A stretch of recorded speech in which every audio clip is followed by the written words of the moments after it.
Welcome to our channel. Today, we're diving deep into the psychology of dependency. We're going to talk about those folks who just can't seem to stand on their own 2 feet. Dependency is a real issue, and it can wreak havoc on your life and your relationships.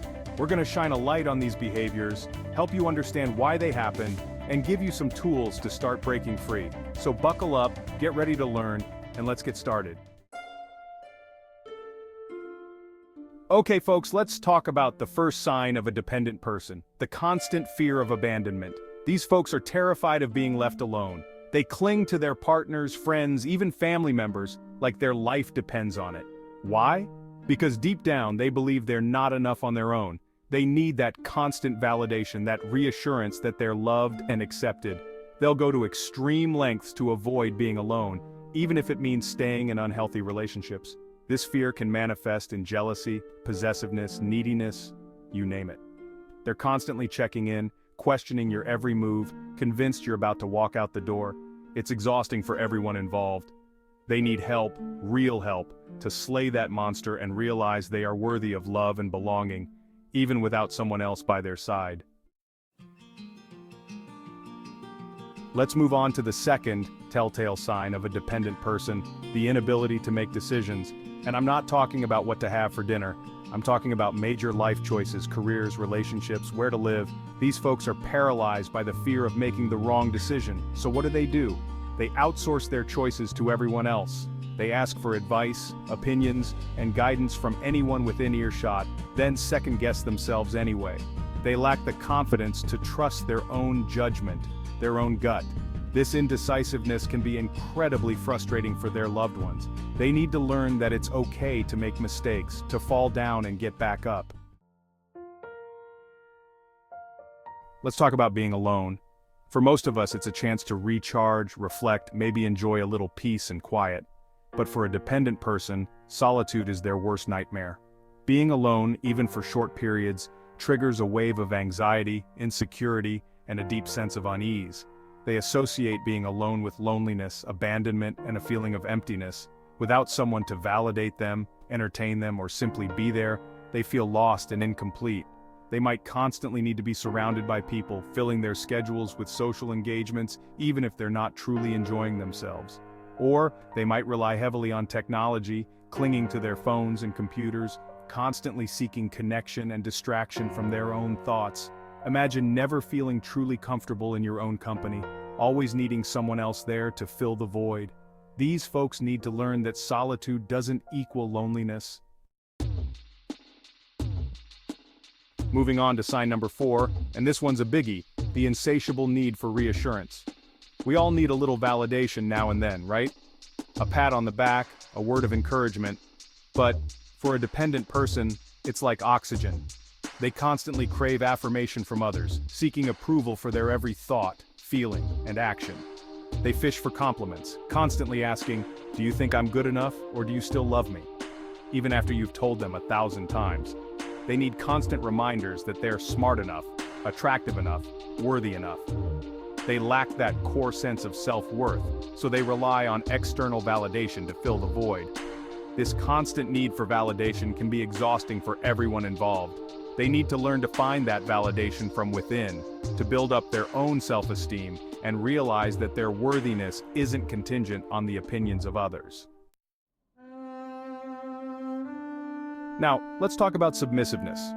Dependent people often fall into the trap of putting everyone else's needs before their own. They're people pleasers to the extreme, constantly seeking approval and avoiding conflict at all costs. They say yes when they mean no, agree when they disagree, and bend over backwards to accommodate others, even if it means sacrificing their own happiness. They become chameleons, morphing into whoever they think others want them to be, losing sight of their own identity in the process. Why? Because they're terrified of rejection. They believe that if they assert themselves, express their needs, or set boundaries, they'll be abandoned and left alone.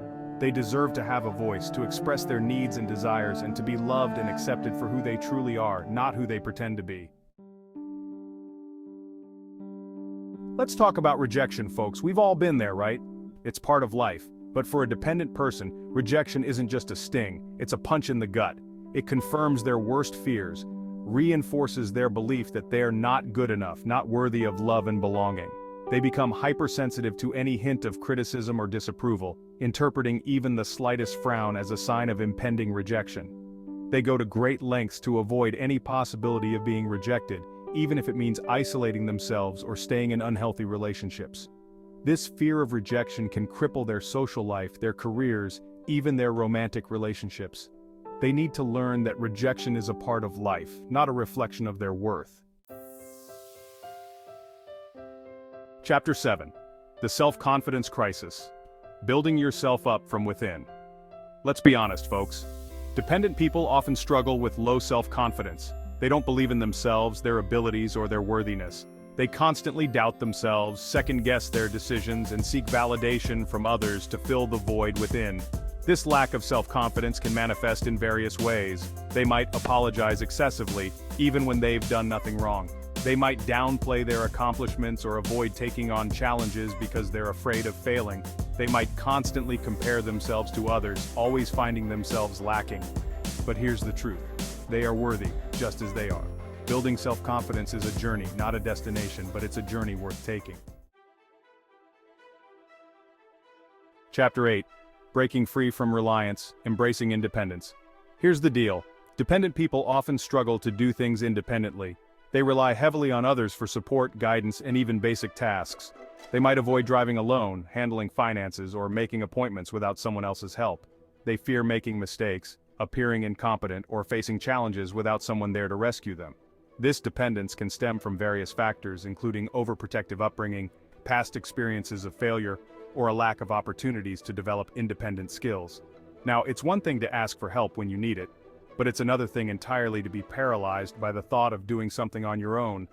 They need to challenge themselves to step outside their comfort zones, to take on new responsibilities, and to celebrate their accomplishments, no matter how small they might seem. Chapter 9. The Weight of Words. Coping with criticism. Let's face it, folks, nobody enjoys criticism. But for a dependent person, criticism is more than just unpleasant, it's a personal attack. They have thin skin, bruise easily, and take every negative comment to heart. They rely heavily on external validation, so when someone criticizes them, it feels like their entire world is crumbling around them. They might become defensive, withdraw, or even lash out in anger, all in an attempt to protect their fragile ego. This hypersensitivity to criticism can make it difficult for them to learn from their mistakes, grow as individuals, or maintain healthy relationships. They need to learn to differentiate between constructive criticism and personal attacks, to develop a thicker skin, and to focus on their own progress, not the opinions of others. Chapter 10. Finding Yourself. The Journey to Self-Discovery. Here's the heart of the matter. Dependent people often struggle with a lack of a solid sense of self. They define themselves through their relationships with others, their roles in life, or external validation, rather than their own values, beliefs, and aspirations. They might change their opinions or behaviors to please others, struggle to articulate their own needs and desires, or feel lost and directionless when they're not immersed in a relationship or external structure. This lack of a solid sense of self can lead to feelings of emptiness, a lack of purpose, and difficulty making authentic choices. They might drift through life, feeling like a ship without a rudder, tossed about by the waves of other people's expectations and desires. They can start by exploring their interests, identifying their values, setting personal goals, and learning to listen to their own inner voice. Well, folks, there you have it, the top 10 signs of a dependent person. Remember, this isn't about labeling or judging anyone. It's about understanding these patterns of behavior, recognizing the underlying pain, and offering compassion and support. If you see yourself in these signs, don't beat yourself up. It takes courage to acknowledge these patterns, and even more courage to break free from them. You have the strength within you to build a life of independence, authenticity, and fulfillment. You got this.